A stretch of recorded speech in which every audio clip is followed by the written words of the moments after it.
Dans ce salon de thé d'Harare au Zimbabwe, le scone, cette madeleine anglaise, est entrée dans les habitudes culinaires ici. La recette est simple, farine, sel, levure, sucre, beurre et lait, le tout mélangé par les mains expertes de la chef Veronica Makonisi.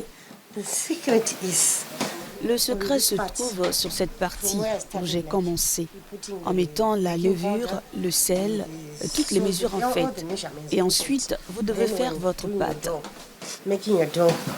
En faisant votre pâte, qui est généralement très importante. Si vous la faites mal, elle ne sera pas consistante. À Harare, le scone se déguste à toutes les heures. Il est plutôt considéré comme un petit déjeuner.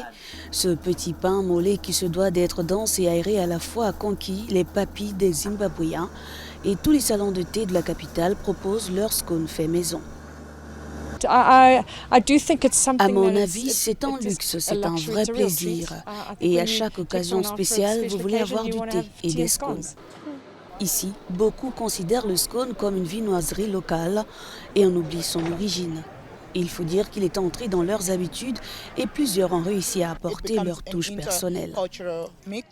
C'est devenu un mélange intraculturel, donc oui, nous aimons les scones, ils ne sont plus britanniques, ils sont à nous. Dans cette boulangerie, les scones sont vendus dès l'aube, 4 pour $1.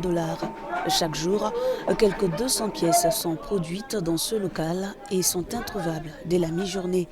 Ces artisans les exposent sur les grandes artères du marché Mbari, signe que cette gourmandise revisitée localement a encore de beaux jours devant elle.